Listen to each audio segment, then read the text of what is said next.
que publico como editor es para Bodegas Enate, o sea, la vida da muchas vueltas, ¿no? Además me acordaré siempre, rompí 700 euros en viñas, según el seguro, ¿no? O sea, que di unas cuantas vueltas de campana, ¿no? Y la verdad es que fue muy importante, pues la verdad es que cambié el chip, ¿no? Con todo el miedo de tu familia, de tus amigos, dónde vas, de qué vas a vivir, pero bueno, pues la verdad es que hace ya mucho tiempo de eso.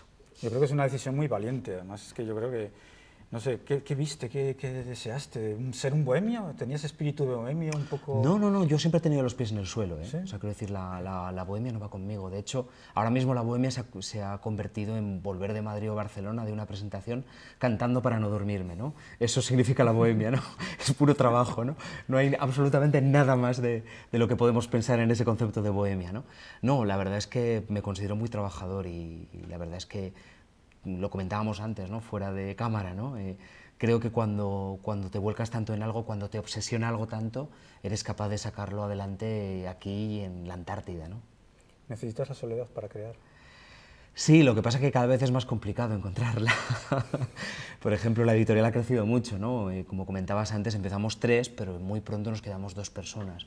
Entonces, llevar un barco que al principio era un juego, pero que ese juego fue creciendo, 120 libros publicados ya, 120 libros publicados desde, no lo olvidemos, no estamos en Madrid o Barcelona, estamos entre Zaragoza y Huesca, todo cuesta mucho más, y la verdad es que es más difícil, ¿no? Estás lejos de la prensa, estás lejos de todo, entonces cuesta muchísimo más y hay que remar el doble, ¿no? Para que te hagan la mitad de caso.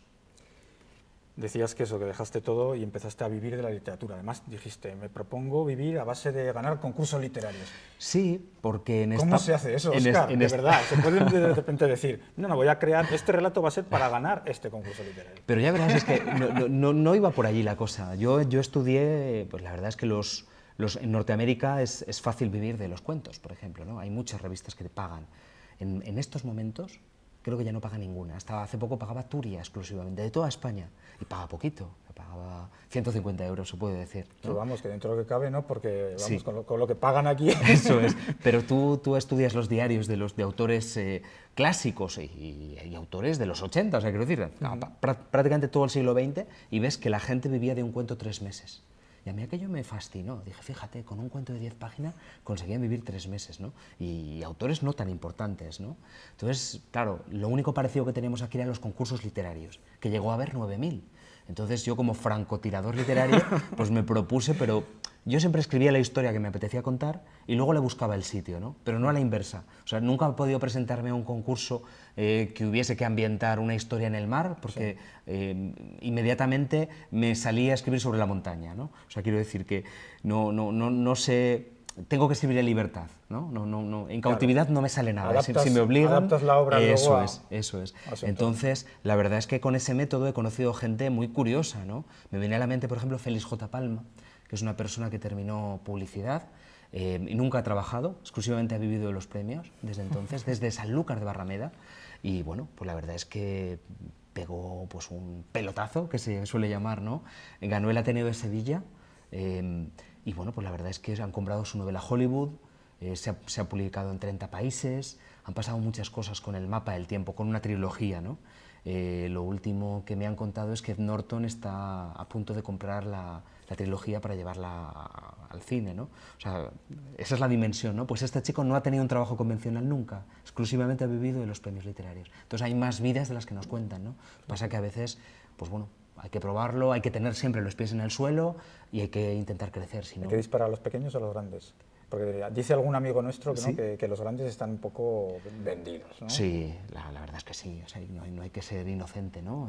Más que a los pequeños hay que saber distinguir, ¿no? Normalmente si hay una editorial grande tiembla, porque eso se ha convertido en un premio negocio. Claro. Yo he publicado las memorias de Sender, por ejemplo, y allí ves, ¿no? En el álbum de radiografías secretas, ves, hay un momento en que le preguntan, bueno, señor Sender, le vamos a dar el premio Planeta. Dice, qué bien, ¿por cuál de mis obras? Dice, no, es que nos tiene que dar una nueva.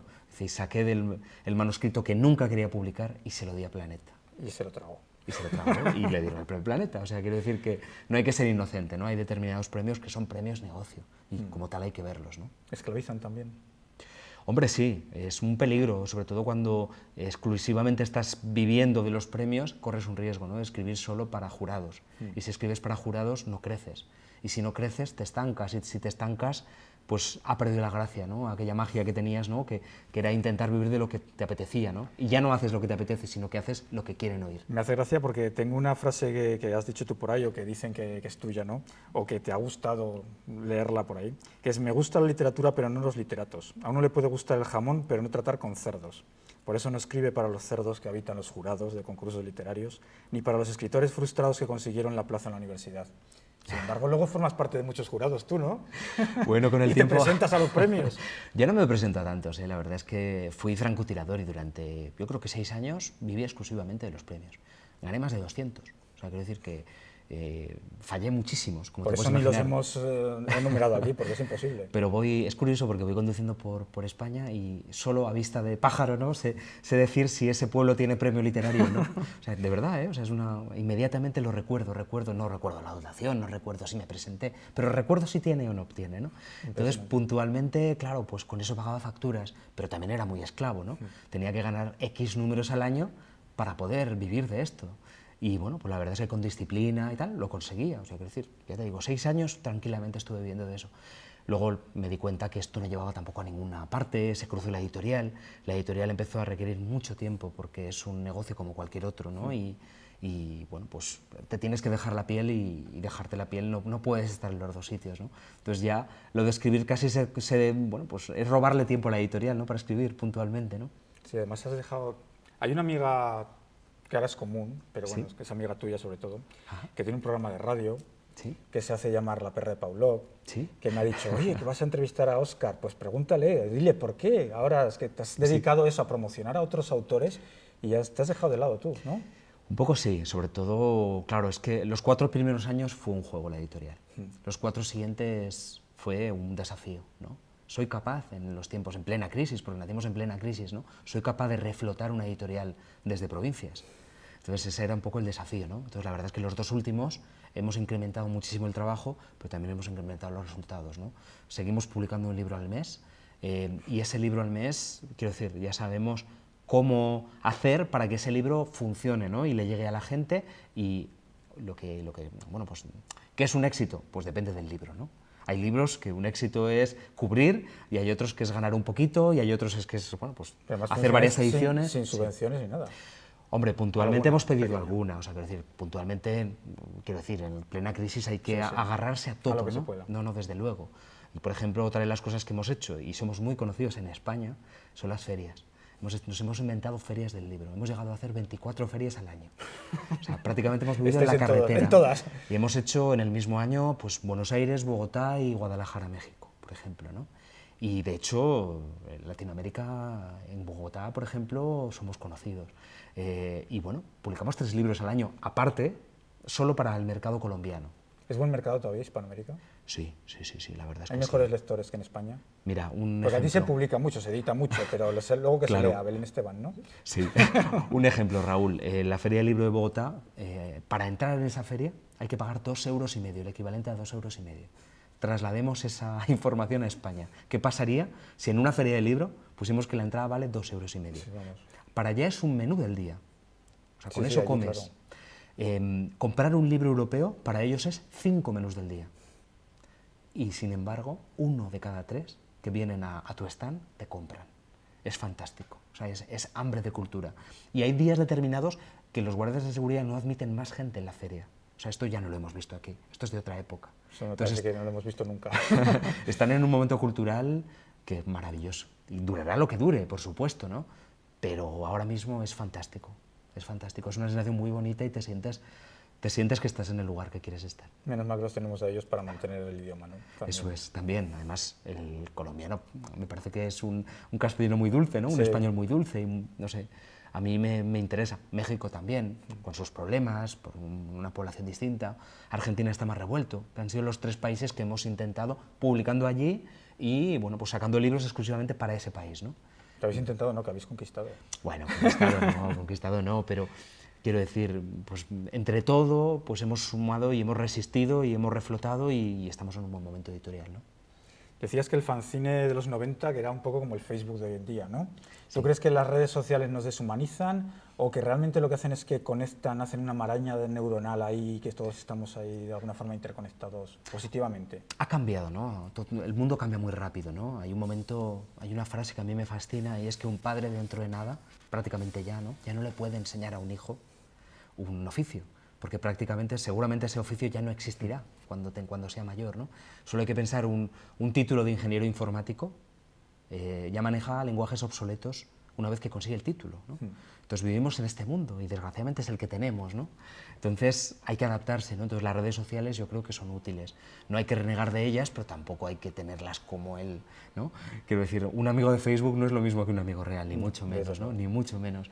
Entonces, pues a mí la verdad es que hay que utilizarlas y sirven, ¿eh? O sea, que sirven. Editorialmente, por ejemplo, a nosotros nos funcionan bastante bien, pero no hay que esperar grandes cosas, ¿no? Yo creo que siempre luego hay que tender pues eso, al encuentro personal, Sí, ¿no? sí. Yo creo que es lo importante. Esos son Te los ayuda encuentros. a conectar, pero realmente luego hay que buscar eso, el Eso es. encuentro físico. El vínculo, ¿no? El transmitir, el mirar a los ojos, el comunicarte, desde luego, desde luego. De hecho, en vuestra editorial, una de las características que tenéis, que dices, es que no admitís manuscritos en PDF, ¿no? A no ser que vengan eso de Colombia o algún sitio de estos. Puntualmente sí, donde claro, esté de el papel, Latinoamérica. ¿no? Sí, pero es que hay que pensar que recibimos en 2013 1035. Los registré 1030, son muchos en papel, ¿eh? De hecho, el propio cartero que me trae los manuscritos me dio su manuscrito. Y ahora estoy en un sin vivir, porque Claro, si se lo no rechazo, compromiso. si se lo rechazo igual dejo de recibir recibir. más, ¿no? Y de hecho todos los días nos miramos, ahí hay un cuento, ¿no? Lógicamente nos miramos, él nos atreve, yo no me atrevo a decirle, le firmo lo que tenga que firmarle y no sale a colación, ¿no? Su manuscrito. Sí, pero realmente es que son muchos, ¿no? Entonces por PDF, claro, pues, es muy complicado. Si abriéramos esa puerta, si ya de por sí nos llegan tantos y solo somos 2 personas, estamos ya desbordados, la verdad. Tus personajes, yo que me he leído algunos de tus relatos, no sé, hay una cierta carga de nihilismo, es algo claustrofóbico a veces, ¿no? Y creo que además va muy bien acorde pues, con el estilo que tiene Óscar de ilustrar, ¿no? Es ese color sepia, esos recuerdos, eso ancestral. Es muy importante Óscar San Martín para nosotros. O sea, de hecho, no es casual. O sea, el primer libro que publico en el 98, la portada ya es de Óscar San Martín. Y yo no lo conocía. Además habéis seguido la misma línea. Sí. Es una línea característica vuestra que se identifica plenamente, ¿no? Yo no lo conocía, pero sabía que detrás de este chico no hay muchos como él, ¿no? Es escenógrafo, es alguien que se atreve, ¿no? Es decir, da igual que le pidas en el cine, como hizo, por ejemplo, con Emilio Aragón, la primera película de Emilio Aragón, Pájaros de papel, la escenografía es de Óscar, la dirección artística y demás. O Águila Roja, una serie tan popular como Águila Roja, está el sello de Óscar San Martín detrás de lo que vemos, ¿no? Pero como eso, muchas cosas, ¿no? Portadas de discos, escenografías de teatro... Bueno, portadas de discos del Niño Gusano, compartimos algo, porque yo iba a clase con Sergio Algora. Ah, qué bueno. Ese es el pobre Sergio que, bueno, Sí. que de repente un día no amaneció, ¿no? Eso es. Una vida también muy... porque era un personaje curioso en el colegio ya. Sí, Sergio era muy amigo de Óscar San Martín, empezaron además juntos en el 95 con aquel primer disco del Niño Gusano, Sí. y la verdad es que yo lo conocía de eso, o sea, quiero decir, cuando empecé a escribir descubrí que había un ilustrador. Recuerdo una revista que se llama Revista de Vagabundos, de Zaragoza, que era una revista muy bonita, que se hacía en el entorno de la Universidad de Zaragoza, y allí empecé a ver las primeras ilustraciones de Óscar, creo que en el año 94. Entonces ya me quedé fascinado por el mundo, porque tenía ya un mundo propio. Sí, ¿no? sí, es personal. Es totalmente. personal, ¿no? Y ya dibujaba con grafito, ya hacía cosas que no veía normalmente por allí. Entonces, cuando montamos la editorial, mi sugerencia fue esa, oye, ¿por qué no contamos para...? Hay una cosa que es la posesión de la diferencia, ¿no? El ser distintos, ¿no? Es un concepto del diseño de Philip Stark y me parece fundamental, ¿no? Te tienes que distinguir. Y claro, al principio nos llamaron locos, ¿no? La gente, no, se confunden vuestras portadas, pero han ido ganando con el tiempo. Stark era el zumero este que toma con 3 patas, Sí. ¿no? Sí. Curioso. Y la verdad es que, bueno, pues hemos ido avanzando, 120 portadas son muchísimas, es muy reconocido, han venido a buscarlo muchas editoriales de España, a Óscar San Martín, quedan puntualmente para tomarse un café, pero claro, nosotros primero somos amigos y segundo le pagamos bien, son las 2 cosas. Y no todo el mundo está dispuesto a gastarse tanto en el diseño como nos gastamos nosotros, pero es que queremos tener a Óscar porque para nosotros es muy importante. Pero hablemos de ti, ¿de dónde surgen tus personajes? Pues la verdad es que no fui un lector, quiero decir, fui un lector tardío. O sea, quiero decir, no recuerdo de pequeño leer mucho, sí cómics. ¿No eres de esos que presumen, es que yo a los 3 años ya me leía Dostoyevsky? No. La verdad es que mi encuentro fue a los 17 años probablemente con las bibliotecas públicas. Quedé fascinado con lo que encontré ahí. De hecho, sin conocer, empecé a devorar. La biblioteca de Huesca fue para mí importantísima, o sea, porque empecé a devorar, empecé a encontrar autores, los cogía casi al tuntún. Luego, poco a poco, ya fui descubriendo lo que había detrás de cada autor, ¿no? Pero fue un encuentro obsesivo, como es un poco mi relación con la literatura, ¿no? Me obsesiono con algo, ¿no? Pues empecé a devorar y descubrí que me encantaba contar historias y que me encantaba que me las contasen. Entonces, pues bueno, pues ahí hubo una conexión muy importante, ¿no? A mí me da igual que no viva de esto, pero yo estaré siempre cerca de los libros. Me gusta, me llena, me aporta algo que no me aporta el resto de la vida. Entonces, bueno, pues la verdad es que he orientado mi vida hacia aquí. Ojalá, me siento muy afortunado, como te comento, pero vamos, ojalá pueda estar mucho tiempo, ojalá pueda descubrir a mucha gente y ojalá pueda seguir contando historias. Bueno, ha habido una defensa aquí de la biblioteca pública, eso está claro, ¿eh? Sí. De las bibliotecas públicas, súper necesarias. Muy necesarias, muy necesarias. Imprescindibles. No, totalmente. Además, en estos tiempos, ¿no? Donde todo se lleva hacia el mercado, ¿no? Sí. Ha habido comentarios, ¿no? De políticos, es que una biblioteca rentable. pública solo no es rentable, ¿no? Porque solo conlleva gastos. No, señores, no. Una biblioteca pública te salva la vida y tú no lo sabes. Es la visión cortoplacista de algunos políticos. Claro, igual que una canción, o igual que una película, o igual que muchas cosas. Te salvan la vida y eso no se puede medir. Pero comentabas también ahora que te daba igual, mientras tú fueses escritor, te da igual ganarte o no la vida. Sí. Y es que distingues también diferencias de qué quiere ser la gente, qué quiere ser, un escritor, o qué quieres ser, famoso como escritor. Eso es. ¿No? Eso me parece muy importante, esa distinción, ¿no? ¿Qué quieres escribir o publicar? Son cosas distintas. Es distinto. Escribir es, pues, ir poquito a poco. A mí, por ejemplo, admiro mucho a Saramago, que escribió una novela a los 23 años y como no tenía nada que decir, cayó hasta los 60. Y tuvo otra vida, ¿no? Pues fue cerrajero, periodista, hizo innumerables cosas, José Saramago, ¿no? Entonces a mí eso me parece importante, no tenía nada que contar, una persona como Saramago, impresionante, ¿no? Yo me identifico más con ese tipo de gente, pero luego hay gente como Gesualdo Bufalino que empieza a escribir con 80 años y aún le da tiempo a publicar 11 novelas, o luego tienes gente como John Kennedy Toole, que el pobrecito, ¿no? La conjura de los necios no pudo publicarla, pero ya a los 16 años ya escribió una novela, ¿no? O François Sagan, también con 16 años escribe Buenos días, tristeza, ¿no? Y la verdad es que, no sé, supongo que es cuando te lo pide el cuerpo, ¿no? El mercado, y que diga misa, ¿no? Tú, sí. Es cuando te lo pide el cuerpo y cuando tienes que contar esa historia. Y si llega un momento en que no tengo nada que contar, callaré, no pasa nada. La música y el cine. La música, vamos a empezar por la música. ¿Necesitas la música para escribir? Sí, le robo a la música, la verdad es que es el vampirizo directamente. Yo me nutro de los sentimientos, ¿no? Y como todo el mundo, o sea, es decir, igual que hay muy pocos temas para escribir, ¿no? Los temas clásicos, hay muy pocos. Sí, al final volvemos a lo mismo, ¿no? los pilares, ¿no? Sí. De una vida, ¿no? Y la vida, la muerte, el amor y poquito más, ¿no? Para recurrir, para acercarte a esos, tienes que mirar dentro de ti, ¿no? Porque hay una regla universal que es muy sencilla, ¿no? Es una regla de un autor que yo he traído porque lo he publicado, John Cheever, que es un premio Pulitzer, ¿no? Un premio Pulitzer norteamericano.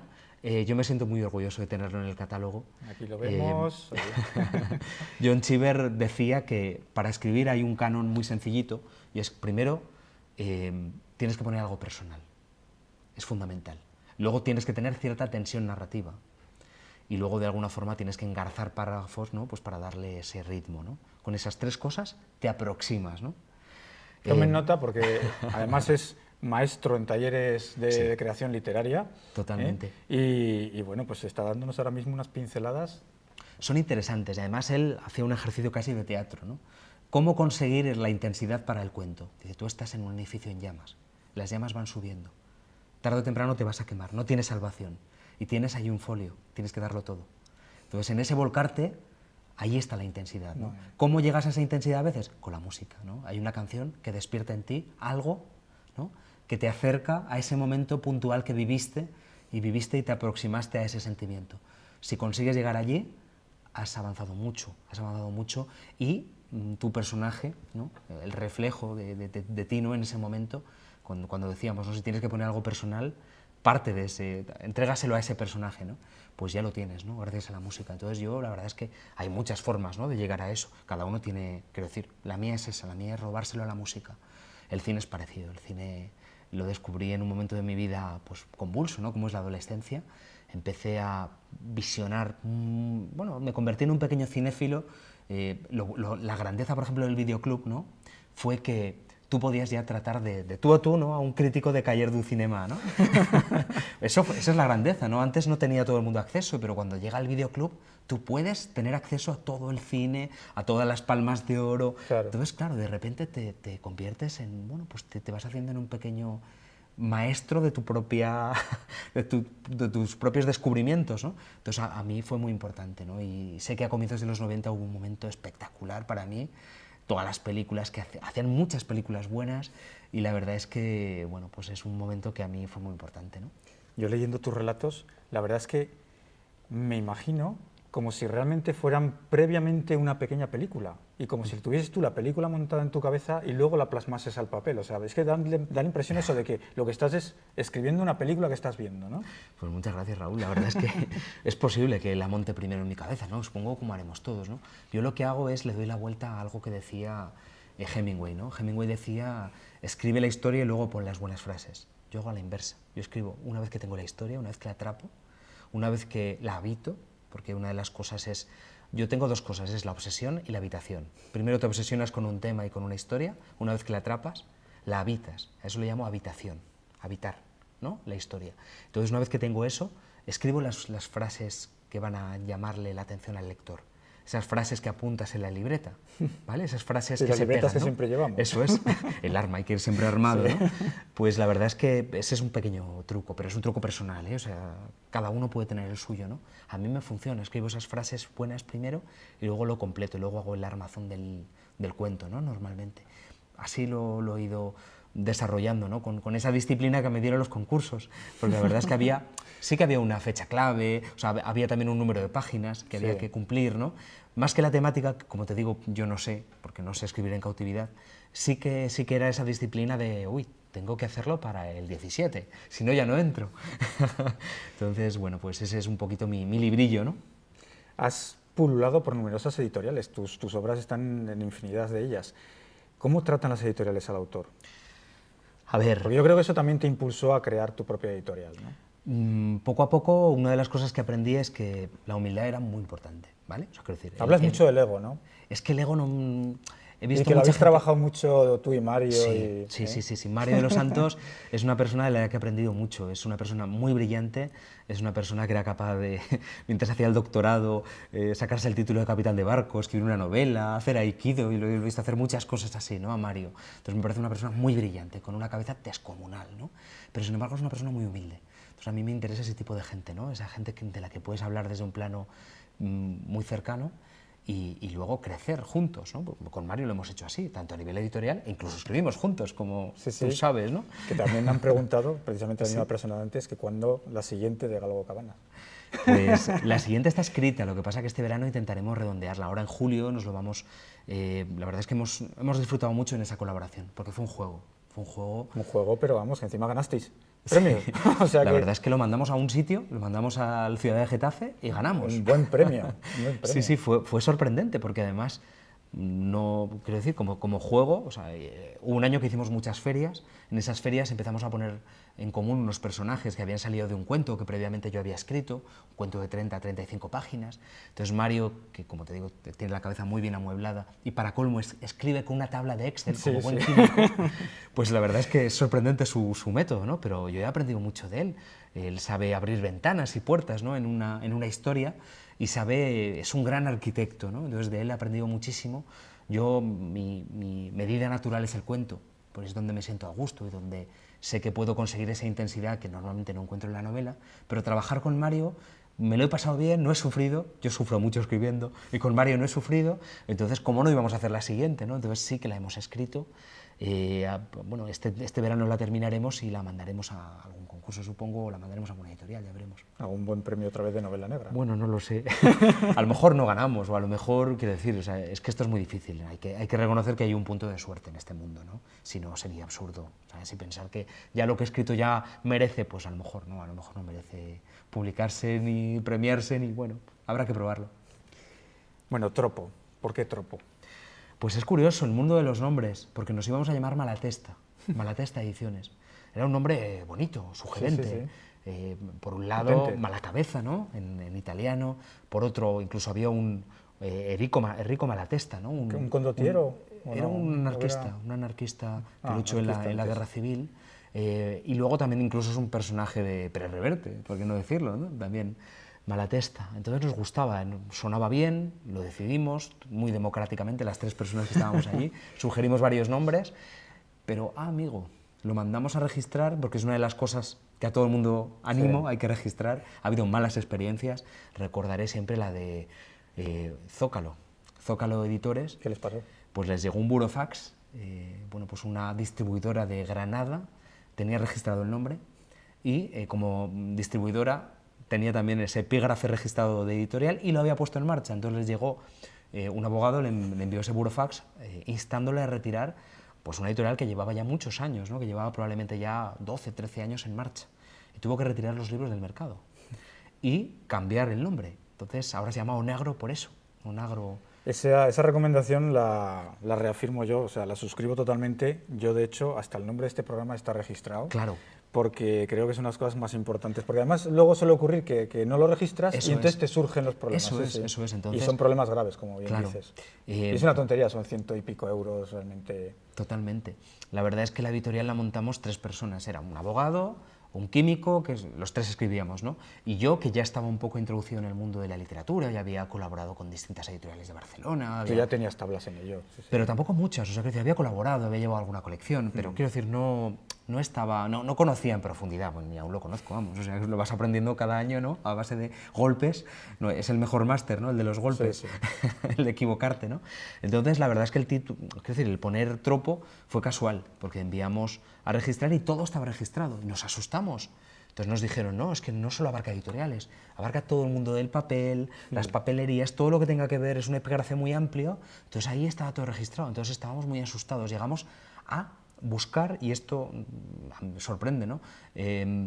Ahogados del Titanic de 3ª clase, había nombres, apellidos judíos que sonaban muy bien, ¿no? Y que quedaban muy bien. E hicimos pruebas y hasta eso estaba registrado. Entonces nos asustamos tanto que mandamos un listado muy grande y la primera palabra que quedó libre, que fue Tropo, pues fue el destino, no nosotros los que bautizamos la editorial, ¿no? Bueno, hoy además me parece que en el periódico ayer salía la noticia de que Zara ha ganado, no sé si en el Supremo o en otro tribunal, ha ganado a la agencia que había aquí de viajes Zara Tours, ¿sí? Les ha ganado y les ha impedido poner Zara Tours. Claro. Coca-Cola, sí, las pero grandes bueno, han pero hecho... realmente es para decir, bueno, entonces Zaragoza no nos vamos a poner más Zaragoza, porque esto llega a unos límites también que impresionantes. Recuerdo que leyendo una novela de un publicista francés, que ahora mismo no recuerdo cómo se llamaba, pero él decía que incluso hay colores registrados. Creo que Danone tiene registrado un color, por ejemplo. O sea, eso sorprende, ¿eh? Un color. Sí. Lo que pasa es que también me parece que si no se usa una marca en un plazo de años... Eso es. Pero pueden renovarlo también. Sí, también la renovan, sí. Bueno, ¿empezasteis con novela histórica o pensabais empezar con novela histórica? La verdad es que varias líneas editoriales. Empezamos como el capital era tan pequeño, 1.000 euros cada uno, lo mínimo que permitía la ley, ¿no? Sí. La verdad es que no teníamos ni para un libro. Entonces lo que hicimos al principio lo bautizamos como libros alimenticios, libros que pagaban otros libros. Entonces nos acercamos tanto a la empresa pública como privada y lo que hicimos fue, pues por ejemplo, lo que decíamos antes de Bodegas Enate, ¿no? Con ellos llegamos a hacer 3 libros, ¿no? Entonces era una antología de cuentos relacionados con el vino que encargábamos, pues había premios Nadal, había algún Planeta, había escritores aragoneses, había otros que nos gustaban. La verdad es que, pues por ahí ha pasado bastante gente con cierto nombre, ¿no? Y que luego incluso ha ganado grandes premios, gente desconocida que luego se ha confirmado, ¿no? Y ha fichado por las grandes. Entonces la verdad es que en esas llegamos a hacer, 40 autores pasaron por esa colección. Pero como ese también hicimos, yo estoy muy orgulloso de llegar a Correos, la empresa más grande que había en aquel momento, tenía 67.000 trabajadores, y plantearles una historia y correos, decir, ¿y esto por qué no nos lo ha planteado nadie antes, ¿no? Cuentos de carteros, escritores que a la vez habían sido carteros, ¿no? Entonces a veces te sorprendes, ¿no? Decía, jolín, en Madrid, fíjate que hay editoriales y nadie nunca nos ha planteado esto, ¿no? Entonces empezamos a desarrollar un producto que servía también a empresas privadas y públicas y que a su vez pagaba otros libros y poco a poco reafirmaba lo que queríamos ser, ¿no? Que era descubrir gente, que era recuperar libros, que era hacer un poco lo que nos diera la gana, ¿no? Fuera del mercado, ¿no? Eso fueron los 4 primeros años. Los 4 siguientes vimos que, bueno, pues esto es complicado, esto es una empresa, nos costó muchísimo, por ejemplo, acceder a una distribución buena, que eso es algo de lo que yo estoy muy orgulloso ahora. Es fundamental la distribuidora. Fundamental, porque es que ahora mismo yo determinados libros digo, los quiero tener en los aeropuertos españoles y en los AVEs, y los tengo. O lo quiero tener en grandes superficies, lo quiero tener solo, exclusivamente en pequeñas librerías, y lo consigo. Y eso antes, pues ni de coña, o sea, eso nos ha costado muchísimo y también hemos tenido que demostrar que teníamos un catálogo ya que nos apoyaba, que habíamos descubierto gente que luego nos compraba en las grandes, eso ha pasado. ¿Y con Carlos Castán? Carlos Castán fue muy importante también, pues porque fue el número 1 de una colección que es esta, ¿no? Que es Segundo Asalto, que es recuperar libros que previamente ya habían sido editados, pero que estaban descatalogados, ¿no? El mercado español es un mercado muy cruel. Hay que decir, y estos son datos reales, son datos de ahora, hay 3.500 editoriales en España, de las cuales 500 y pico son públicas y el resto son privadas. Eso es una barbaridad. ¿Y qué hacen esas editoriales? El mercado dice que saques novedades. Hay una dictadura en la novedad espectacular, ¿no? Sí. Se reedita muy poco y prácticamente en 3 meses un libro puede estar descatalogado. Eso es lo que a mí me parece terrible, evidentemente. Es terrible. Que publicas un libro y eso, 3-6 meses, como no tengas mucho más éxito, desapareces del mercado y ya dan paso a otras novedades y no... Eso es tremendo, Raúl. La verdad es que en Francia se reedita el doble y se edita la mitad. Y en Alemania algo parecido. Aquí es que nos hemos vuelto locos. ¿No hay criba excesiva? ¿Criba? Sí, no hay filtros demasiado... Yo creo que tendría que haber filtros. Que tendría que haber más filtros, Sí, ¿no? sí, por supuesto, porque se publican cosas que al lector lo que hacen... O sea, hay una regla no escrita que es que un mal libro es la peor inversión que puede hacer un editor. Sí, porque ese lector insatisfecho no va a volver. Entonces, eso no lo ha entendido mucha gente. Con el ebook tú dices que se ha facilitado el acceso de todo el mundo a publicar y que ahí sí que no hay filtro y entonces pues eso también afecta, ¿no? Se corre un riesgo y también incluso editorialmente, ¿no? Los ebooks están llenos de erratas, están mal diseñados, tienen portadas espantosas y para colmo, pues bueno, ¿de qué te sirve? Sí, el mercado es muy grande, pero ¿y si no llegas a nadie? Es que yo creo que tienen que convivir, pero yo siempre lo pasaría desde el papel. El papel es lo que le da cuerpo a un libro. Y el ebook es pues, un contenedor, ¿no? Sí. Hay que verlo como un contenedor, pero yo lo veo como un apoyo, no lo veo como la principal fuente, o a lo mejor sí, o a lo mejor puntualmente, pero por ejemplo en Estados Unidos, ¿por qué ha funcionado? Pues porque los grandes grupos son los mismos que fabrican luego las máquinas, entonces van a querer venderlos. Claro. Aquí, pues por ejemplo, ¿por qué no? Pues bueno, pues tenemos un Planeta que tiene más de 70 editoriales de fondo y no le interesa apoyar, apostar a su libro en papel y por eso el papel tiene un 4% de IVA, un IVA reducido. Sí, y el ebook un 21%. O sea, porque es que si no, ya sería el colmo, ¿no? De todas formas, donde estén los libros en papel, sí, con la calidad con la que publicáis vosotros, editáis vosotros, es impresionante. Y eso, las ilustraciones de Óscar, las portadas, es que es una maravilla, es una maravilla. Bueno, tenemos aquí el último éxito editorial, ¿no? Vais a casi la 5ª edición, ¿no? Ya, estáis a punto. Hoy, de hecho, está en Pamplona, ¿eh? Sí. Está Luis Gonzalo Segura, de Oro Pulido, sí, teniente que se ha hecho famoso en el mundo entero ya, con un paso al frente. Es que nosotros también hemos dado un paso al frente en los últimos 2 años y nos hemos abierto. Entonces nos dimos cuenta, hay una regla también no escrita, y es que puedes arruinarte publicando exclusivamente buenos libros. Entonces lo que tienes que hacer puntualmente es dar paso también a otros libros de un público más generalista que te ayuden a pagar un premio Goncourt de 1921. Quiero decir, es que necesitas ese equilibrio en la empresa también, ¿no? Entonces eso es lo que hemos hecho. Entonces hemos valorado una novela que nos llegó de un teniente joven, un teniente que estaba en activo, un teniente de 36 años. Sabíamos que el libro iba a ser muy polémico, descubrimos que no había nada. Quiero decir, eso es también labor del editor, ¿no? El apostar por algo que sabes que no hay nada, ¿no? Y eso no es fácil. De hecho, nos está mirando todo el mundo ahora mismo. Estamos en listas de ventas en todos los sitios. Hemos entrado en listas de ventas. Estamos ahora mismo en librerías. españolas en Cegal estamos detrás de Almudena Grandes, ahora mismo, ¿no? Con un desconocido, ¿no? Con un desconocido que ha salido su libro hace 2 meses. Sí, sí. Y que ya vamos a tirar 20.000 ejemplares. Y que ahora mismo se lo están disputando todas las grandes editoriales que hay en España. Entonces, eso lo hemos conseguido, pues bueno, apostando por alguien, otorgándole una maravillosa portada recordable, que es como tiene que ser una... Porque a todo esto se está gestando un movimiento que le llaman ya el movimiento del escorpión. Y es exclusivamente por la portada de Óscar San Martín. O sea, fíjate si es importante también una portada, ¿no? Luego, pues bueno, pues también la disponibilidad del autor es muy importante, ¿no? Hemos descubierto que es un autor, ahora está suspendido de empleo, es un caso muy polémico, ¿no? Se ha abierto ya al público generalista, o sea, a las grandes televisiones, a los grandes medios, ¿no? Ya le dan cobertura, pero hasta ahora no lo teníamos y sin embargo caminábamos. No, y además, tanto él como vosotros habéis corrido el riesgo, porque Sí. podéis haber quedado con un silencio informativo absoluto. Y nos han pirateado el libro, y Sí. ha pasado de todo. Sí, sí, sí, sí. Este libro se envió desde cuentas del Ejército Español y desde la intranet del Ejército a todos los militares españoles y a todos los guardias civiles, saltándose la propiedad intelectual que conlleva el libro, la propiedad mercantil que nos afecta a nosotros, que somos civiles, ¿no? como editores, y bueno, pues ahora mismo está en manos de abogados. Porque, quiero decir, tenemos el origen, ¿no? De donde ha salido. Es así de duro, ¿no? Entonces, la verdad es que creo que si a este libro quizá no, le han dado una... Le han convertido en un libro de otra época. Esto es un libro prohibido de los 70 o de finales de los 60, podría ser, ¿no? Y lo han convertido en un fenómeno. Bueno, pero eso es normal, porque en la época que estamos acabamos de tener ahora mismo una abdicación y una sucesión, ¿no? O sea, que es que parece que estamos en el 75 o 77, por ahí. Totalmente de acuerdo. El propio autor, Luis Gonzalo Segura, contaba cómo cuando era soldado vino el príncipe Felipe y los escondieron, ¿no? Para que no pudieran meter la pata, ¿no? Lo contaba hace poco en una carta que le ha mandado al rey. Hoy le ha mandado esa carta. Vale. Sí, sí, cómo los escondieron para que no metieran la pata, ¿no? Bueno, Óscar, se nos acaba ya el tiempo, ha sido un placer estar Muchas contigo, gracias. la verdad. Es impresionante porque nos conocemos desde hace bastantes años, no hemos tenido mucho trato porque, ¿Es verdad?